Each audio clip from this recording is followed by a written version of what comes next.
Shalom, David Rai aqui. Bem-vindo ao canal Sabedoria da Torá. Você está na série Lapidando Traços de Caráter. Hoje vamos falar de quão perdida está a pessoa que não recebe sofrimento, Surim, e qual é o real sentimento de quem recebe o sofrimento ele deveria ter. Uma vez uma pessoa falou contra o Hazon Ish, fez acusações graves contra ele, e estava presente o Rav Yosef Rozovsky, Zecher Tzadik Livrachá. Enquanto ele estava falando contra o Hazon Ish, coisas duras, esse Rav Yosef pensou, vai cair um raio na cabeça dele e vai estourar essa pessoa que está falando coisas terríveis contra o Hazon Ish. Vai aparecer um escorpião e vai picar ele no pé. Quem fala contra Talmidei Chachamim, que são os nossos sábios, está frito.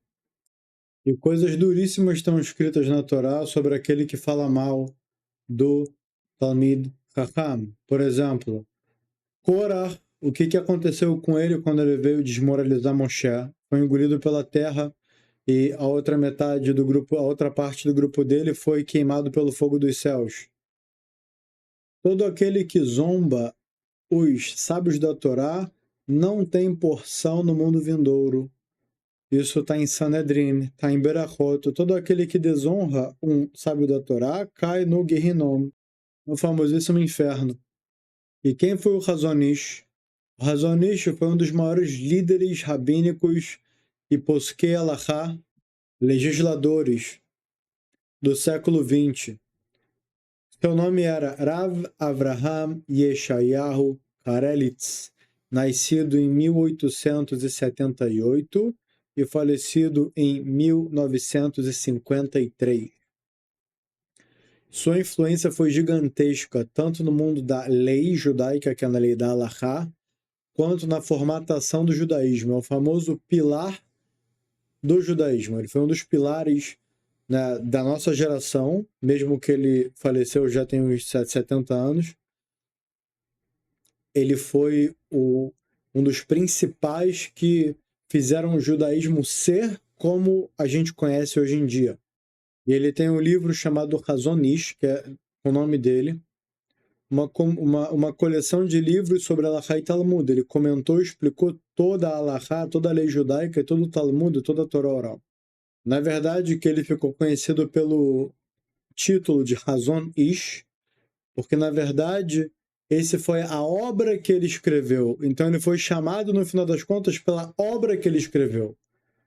Que o nome dele não era Hazon Ish, mas ele ficou intitulado com o nome da obra dele.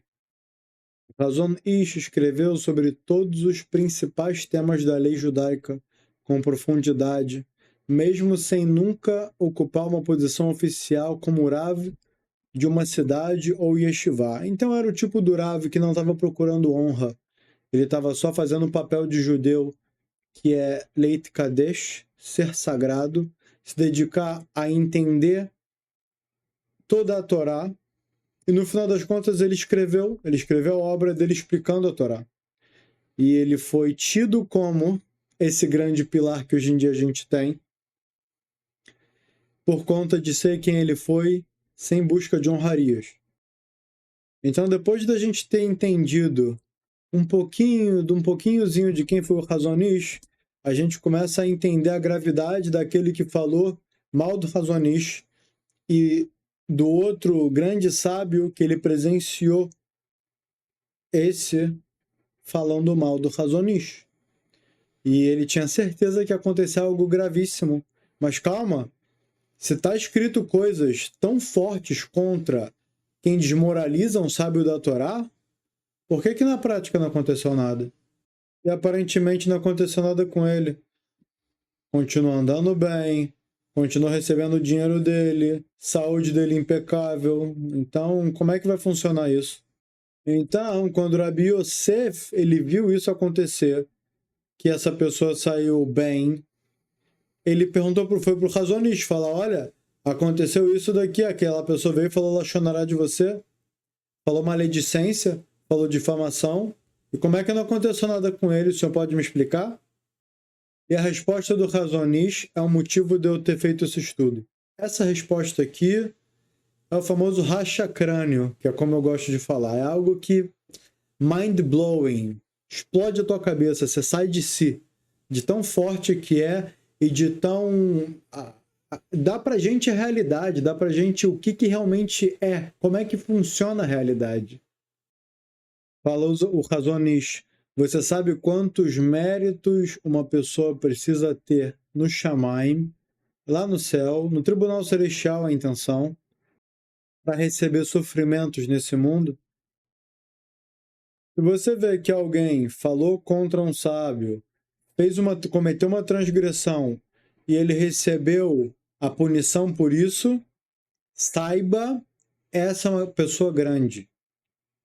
É alguém que merece que você se relacione com essa pessoa. É parecido com um filho que parou de respeitar o pai. O pai fala para ele, pede para ele as coisas, ele não se importa.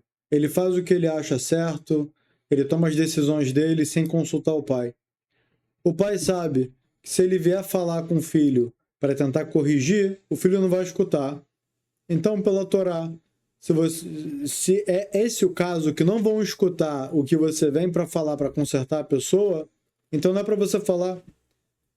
E se você vê que tem chance da pessoa receber o que você vai falar para ela, aquela correção, então você tenta, você faz a sua estadluto, que seria a sua tentativa. Então, da mesma maneira, como Hashem é o nosso Pai, e todos os seres humanos são filhos de Deus, principalmente os judeus, no qual Hashem deu a Torá para a gente tem uma responsabilidade muito maior. Se Hashem vem e nos dá um sofrimento para que a gente acorde para a realidade e comece a estudar nossas obrigações e comece a cumprir com as nossas obrigações, porque é esse o motivo que a gente está no mundo.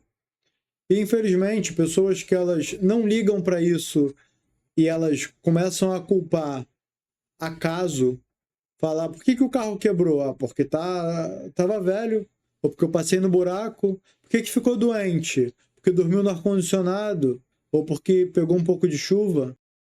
Por que perdeu dinheiro? Porque não se aconselhou na hora de fazer o investimento. A camisa rasgou, o botão da camisa saiu. Ah, é culpa, porque essa companhia, essa empresa, essa fabricante de camisa de botão é uma porcaria, vou comprar outra que é melhor. Foi no restaurante, a comida tá ruim, a culpa é desse bendito chefe que ele não faz direito o que aconteceu hoje. Então, de forma resumida, tudo ele vai procurar um culpado.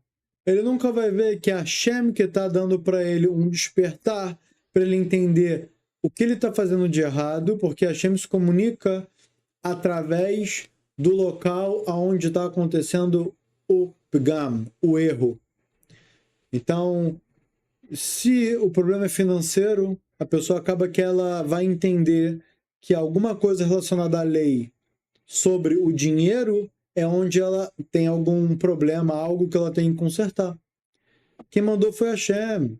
Se ela tem algum problema na saúde dela, dependendo de onde for, se for nos olhos, talvez ela esteja olhando algo proibido. Se for na mente, na dor de cabeça, no caso, talvez ela esteja pensando algo proibido. Se for nas pernas, talvez ela está andando para algum lugar proibido. Se for nas mãos, talvez ela esteja fazendo algo com as mãos que seja proibido. Então a Hashem vai se comunicar com a pessoa sempre na direção na qual ela precisa consertar. Mas para aquele que coloca a culpa em terceiros e não entende que é Deus que está falando com ele, toda vez que a Hashem causa um sofrimento em alguém, é para o bem da própria pessoa. É como alguém ir no médico, falar, olha, estou passando por aquele problema. O médico vai falar, olha, você não vai poder comer açúcar, você não vai poder comer sal, você vai ter que sair para caminhar todos os dias, você vai ter que, ou seja, ele vai te dar uma lista de coisas que você não vai estar acostumado e você mesmo não vai querer fazer, vai ser algo para você ruim, vão ser remédios amargos. Talvez daqui para frente vai ter que comer alface, rúcula, mostarda, e a pessoa vai ter que se acostumar, ela vai comer o arroz sem sal, a comida sem sal, não vai ser prazeroso. ela vai tomar o café sem açúcar, ela vai comprar doce, assim, doces, né? No caso, não tem muito para onde fugir. Vai ter que se abster do açúcar, da frutose, só alguns tipos de adoçantes que nem adoçam direito. Mas para a pessoa que a Hashem vê que ela não se preocupa em buscar o conserto da alma dela e se conectar com a fonte da vida, que é Deus, então o que Deus fala? Olha, todo o sofrimento que eu causo nele, eu sofro mais do que ele, porque eu sou o pai dele. É como o pai colocar o filho no castigo. É como o pai não deixar limitar o filho em algo, ou mesmo às vezes ter que bater no filho para ele entender a gravidade do que ele está fazendo. O pai ele sofre mais do que o filho. E acontece que se Deus fala, se Deus vê, olha, eu estou fazendo, eu estou dando para ele sofrimentos que é para ele se consertar, e não está adiantando, eu não vou dar sofrimentos para ele. Eu vou deixar ele ir para onde ele quiser. E existe o ensinamento da Torá, de que se 40 dias se passaram e uma pessoa não teve nenhum sofrimento, para ela foi tudo kef, foi tudo agradável, foi feliz, foi confortável. Tudo para ela foi excelente, ela não tem do que reclamar.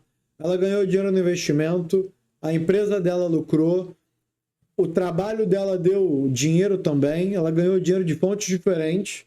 A esposa dele não reclamou com ele, ou o marido dela não reclamou com ela, sabe?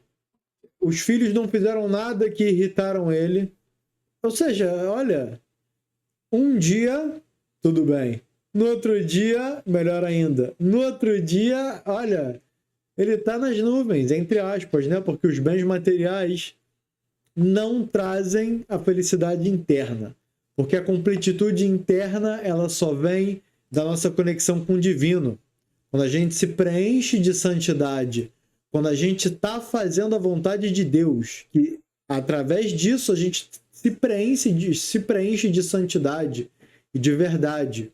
Independente da situação financeira, a pessoa que sabe que está cumprindo a vontade do Criador do mundo, ela pode estar dormindo na rua naquele dia. Ela pode estar dormindo no celeiro com palha. Ela vai estar 100% em êxtase. Porque ela, com o Criador do mundo, não, ele está limpo com Deus. Ele sabe que ele não tem nenhuma pendência, ele está bem. Já aquele que está preocupado com os desejos materiais dele e de todos os sofrimentos que ele passou, ele falou que a culpa era do prefeito, a culpa era do povo que votou em tal pessoa, a culpa era do favelado, ou do rico, ou do cracudo, do que for. A pessoa vai poder apontar, a culpa é da companhia elétrica, da companhia de gás, não interessa o que.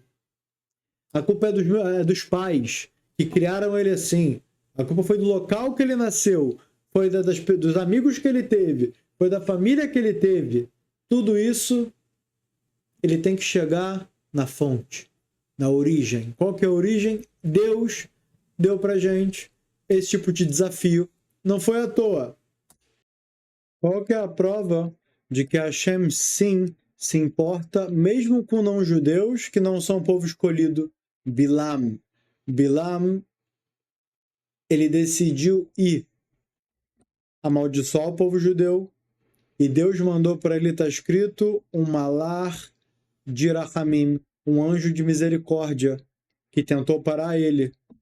Tentou parar ele 3 vezes com a mula viu o anjo que ia matar ele se ele passasse, até que ele bateu na mula e culpou a mula dela estar fazendo o caminho que na verdade ela passou num lugar estreito que arrebentou a perna de Bilam. Porque o anjo estava na frente. Se ela passasse onde o anjo estava, ia matar Bilam. Então, enquanto a mula estava tentando salvar a vida de Bilam, que ele não era judeu, e Deus mandou um anjo justo para salvar ele de quê? Salvar ele que se ele fosse amaldiçoar o povo judeu, ele ia perder parte do mundo vindouro. Daí que vem o Talmud, que vem a Guimará e fala que, você está falando aqui que Bilam ele perdeu o mundo vindouro dele, quer dizer que, a princípio, o não-judeu tem mundo vindouro. E lembra que Bilam estava muito longe de ser Ben-Noar. Lembra disso? Estava anos-luz. Ele era um bruxo, um feiticeiro, alguém que tinha um poder do mal-olhado, poder da bruxaria. Inclusive, o Rav Shimshon ele escreveu um livro sobre a história de Bilam e Lavan, que são dois bruxos, e ele escreveu, vou deixar aqui o link na descrição sobre esse livro.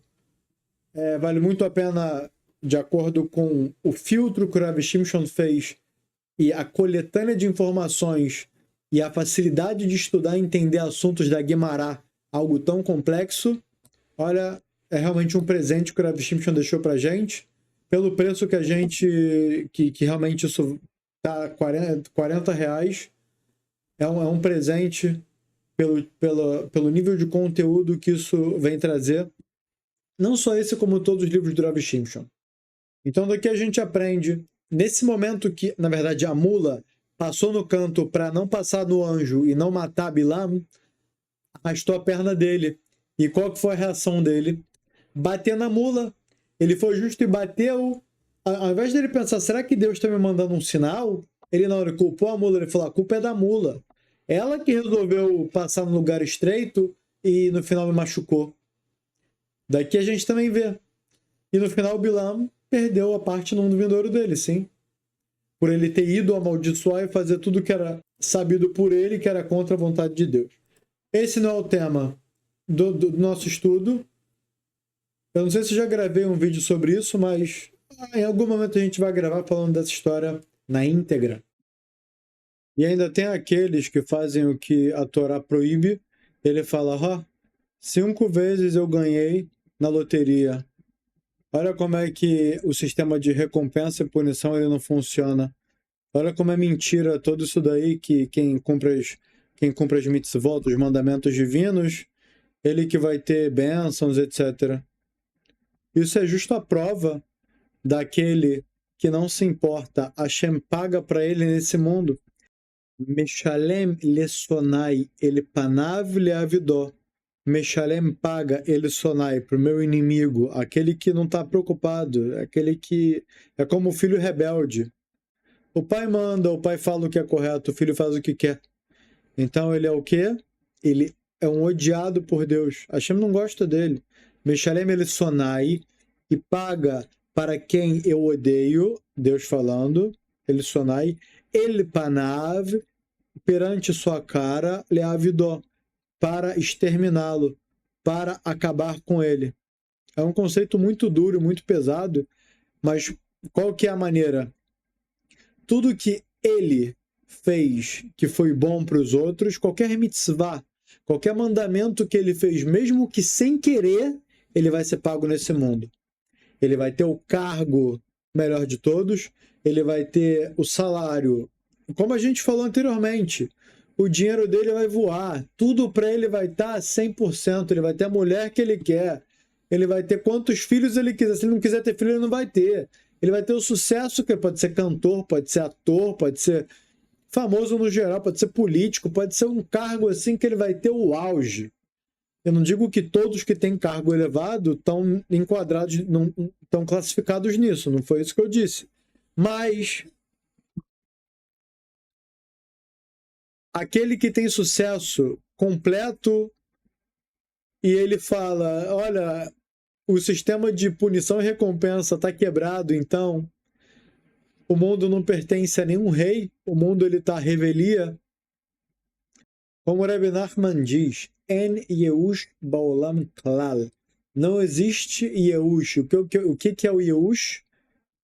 É entender que o mundo não tem... Yeush é desistência. O mundo está em desistência completa. Desistência por quem? Por quem o criou. É como muitos por aí de outras religiões que eu não quero citar dizem. Deus criou o mundo e abandonou ele.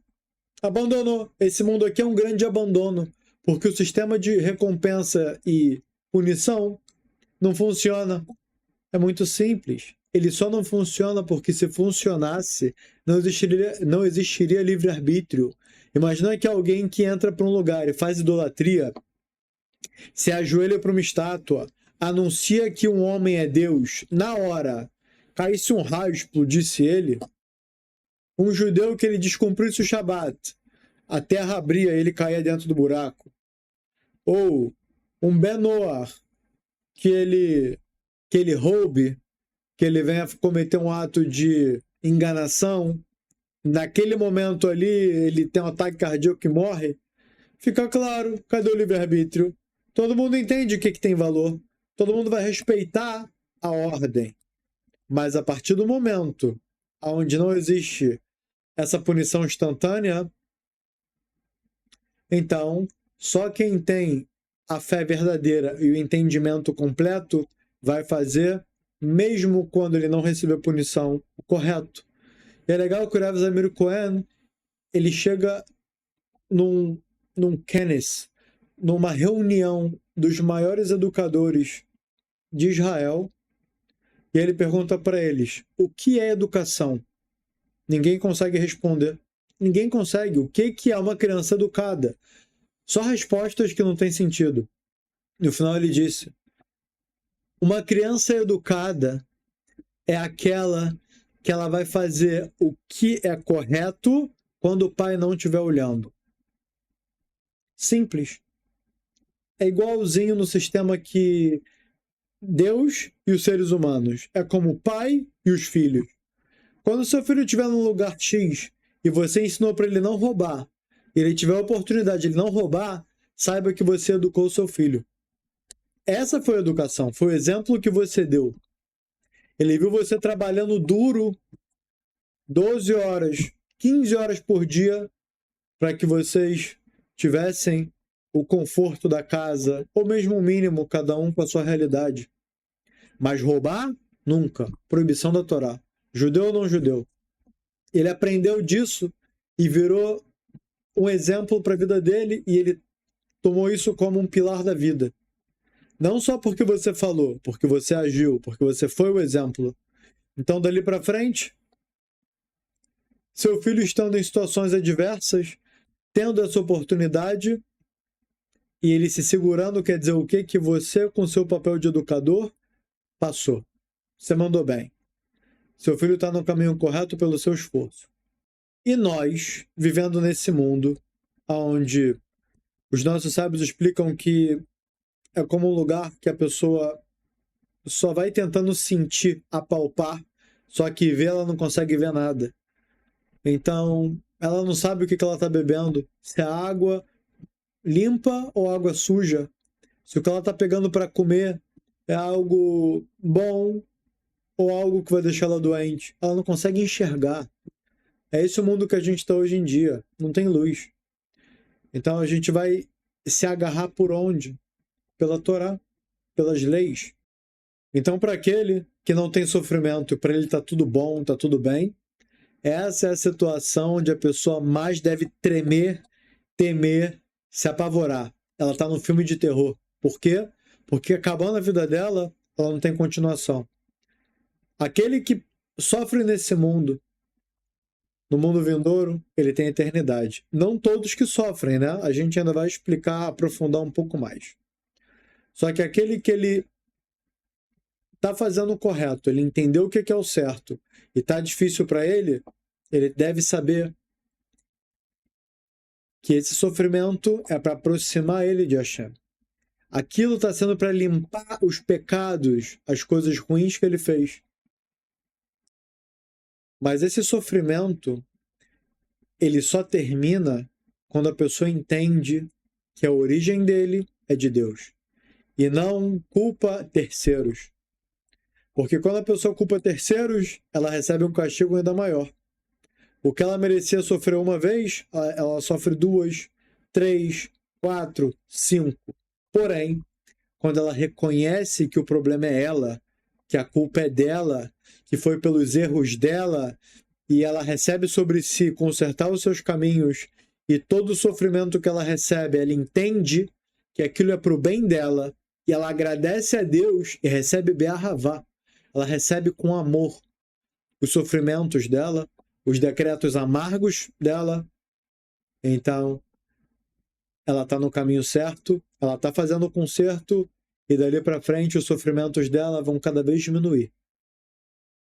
E aqui a gente vai trazer uma história da Guimará de Sanedrin, de que Rabi Eliezer ben Urkenus, que era Urav, nada mais, nada menos de Rabi Akiva, ele entrou numa situação onde ele ficou doente com um sofrimento assim muito, muito pesado, algo muito além do que era comum na época. E ele entrou no quarto onde o Urav estava doente, ele com mais 2 alunos. Desculpa, com mais 2 alunos desse Rav Eliezer ben Urkenus, que eram os, de certa forma, amigos de Rabi Akiva. Eles viram a situação degradante e difícil do Rebbe deles. E quando eles saíram de lá, esses dois grandes sábios, que eram amigos de Rabi Akiva, começaram a chorar amargamente pela situação difícil que o Rebbe deles estava passando. O que Rabi Akiva fez? Começou a rir, dançar e comemorar. Os 2 sábios disseram para Rabi Akiva: o que está acontecendo com você? Você ficou doido? Você pirou? Tomou alguma chá de cogumelo? O que aconteceu com você? E Rabi Akiva ainda perguntou: por que vocês estão chorando? E eles responderam: Sefer Torah, um livro da Torá, que era considerado Rabi Eliezer ben Urkenus, está com um sofrimento tão grande, você tá rindo? E Rabi Akiva respondeu: esse é o motivo pelo qual eu estou rindo e feliz.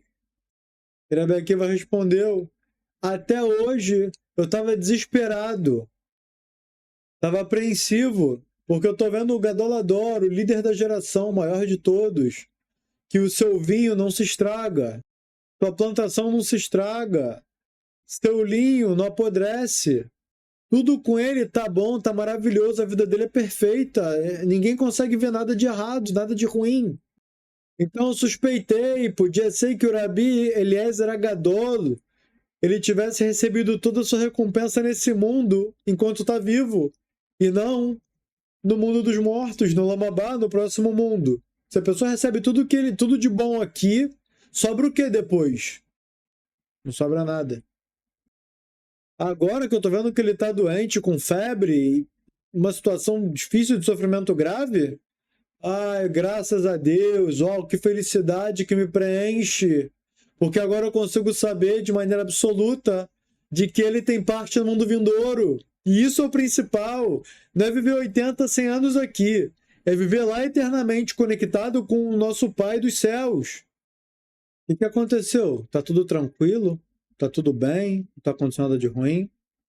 Muitas vezes chegam pessoas que se aproximaram do judaísmo, sendo judeu, sendo não judeu, disseram: olha, desde que eu comecei a me aproximar, tudo começou a dar errado. Acabou o casamento, fui demitido, investimento deu errado, tá tudo estranho. O que é isso? É assim que funciona? Eu me aproximo da vontade de Deus, eu faço o que Deus manda e o negócio inverte, vira o jogo para mim? O azar vem? E para aquele que tá tudo bom, tudo bem, e nada de ruim acontecendo, pode ser muito bem que essa pessoa cansou Deus de mandar para ele sofrimento. Deus mandou uma vez um sinal, mandou um segundo sinal, mandou mais um sinal, a pessoa se irritou, se estressou, se revoltou. Hashem falou: é isso que você quer?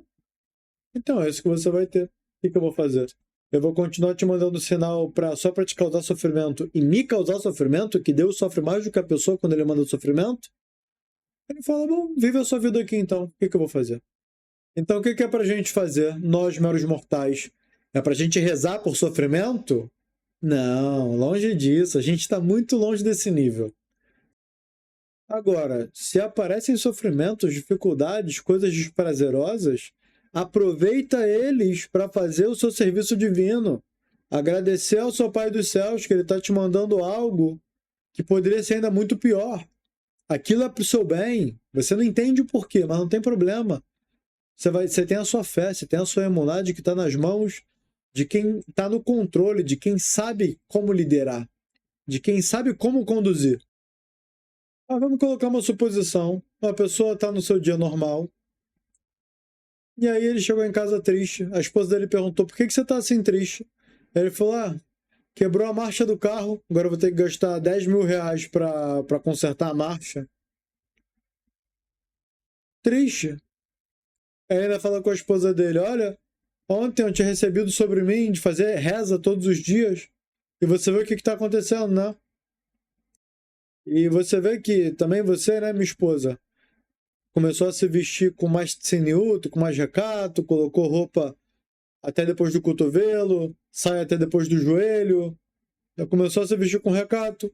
E olha aí o que está acontecendo. A gente recebe sobre nós recebemos sobre nós mesmos fazer ainda um trabalho divino melhor. E a consequência é essa? Aí ele pergunta para ela, você é religiosa, não é? Me fala uma coisa, por que está tudo oposto, está tudo ao contrário? Como é que eu faço uma coisa certa e recebo sofrimento? Está escrito que Deus é bondoso, misericordioso, e olha o que eu recebo. E Hashem, dentro de uma metáfora, tanto se magoa com alguém que fala essas palavras. E Hashem grita, Va'ani efdem, e eu espiei por eles. Vehem dibru alai gzavim, e eles falaram de mim maledicência. E falou com ele, ai meu querido, sabe o que de verdade estava acontecendo no Tribunal Celestial? Eu vou te explicar. Estava tendo uma discussão, um julgamento sobre a sua pasta privada, exatamente sobre você. E vamos dizer, a gente viu que tinham pastas de outras pessoas que estavam muito melhores do que a sua. E o anjo acusador estava te acusando muito forte. E esses acusadores, os anjos das transgressões dele, estavam acusando ele no tribunal celestial e pedindo que o que acontecesse com ele fosse um acidente, que ele ficasse paraplégico, que ele não conseguisse mais se mexer. Só os olhos para lá e para cá que ele conseguiria se mexer. Tetraplégico, eu acho que é o nome disso. E o lado da defensoria, a parte divina da misericórdia, estava falando. Ele assiste aulas de Torá, ele abre vídeos, ele abre estudos, ele se interessa pela vontade de Deus, ele estuda livros. Ele está presente, ele está rezando, ele está conversando com Deus. Como é que vai dar um decreto assim tão duro para ele? E os acusadores dizendo, não, ele não merece. A doação que ele fez foi para o bem dele. Ele só foi na sinagoga, ele só entrou na aula de Torá pelo próprio bem. Isso não foi porque Deus mandou. Ou seja, estava uma discussão entre os acusadores e os defensores. No final das contas, Hashem decidiu, falou pela misericórdia dele, ele calou Satom Pesatan, ele calou a boca do Satan, do anjo acusador, e falou o que ele vai ter vai ser o quê? Só um prejuízo financeiro. E aí depois desse prejuízo financeiro, que foi como expiação no lugar dele ter ficado tetraplégico, ele está reclamando de Deus, ele está falando mal de Deus por ele ter recebido esse decreto amargo. E como foi uma acusação muito pesada contra ele, então não ia adiantar só tirar 10 reais do bolso dele. Para que fizesse expiação contra uma acusação tão pesada, um dinheiro também pesado foi cobrado dele, os 10 mil. Não foi à toa. E ao invés dessa pessoa ainda ficar feliz, falar, olha, algo muito pior poderia acontecer e só o que aconteceu foi no material, foi no dinheiro só. Vou ter que pagar 10 mil. Quer saber? Vou receber sobre mim estudar a Torá todos os dias. Vou assistir um vídeo de 10 minutos todos os dias. Meia hora. 1 hora. Vou estudar todos os dias. Vou estudar 10 páginas de um livro, de um e-book todos os dias de Torá para eu entender como que eu vou me consertar. Eu vou ficar feliz e vou agradecer para Hashem. Vou fazer rezas e falar bem de Deus. Falar, olha como Deus me salvou de algo muito pior. Essa pessoa pode dizer, mas por que você não me falou que a história era essa? Se eu soubesse que a história era essa, que eu poderia perder muito mais, e eu perdi só isso, eu não agiria desse jeito. A culpa não é minha. Então você quer dizer que se você soubesse tudo, você acreditaria? Que nível de emuná é esse? Que nível de fé é esse? É exigido de você que você tenha fé naquilo que você estuda. Quando você entende o sistema, quando ele funciona, como ele funciona, você não precisa entender os detalhes da história. É como que quem está na condução do ônibus é o motorista.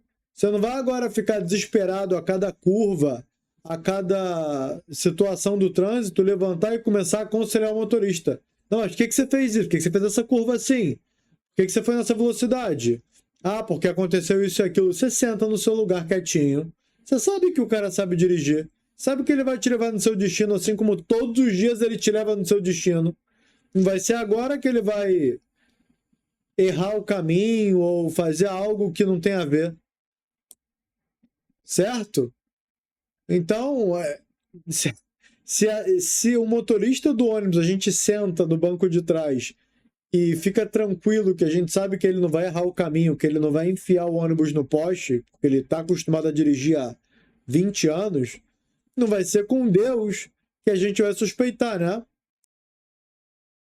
Esse daqui é o livro, é o e-book do Rav Shimshon, escrito de Bilam, o feiticeiro. É um livro sensacional que a gente falou no início desse estudo sobre ele, link na descrição. E um outro e-book maravilhoso que também está recomendado sobre o assunto do nosso estudo é E Quando a Justiça Falha. Quando a gente vê que a justiça parece que não funcionou como deveria, como a gente exemplificou e citou aqui, é um outro e-book maravilhoso para entender melhor esse conceito escrito pelo Rav Shimshon. Link na descrição também.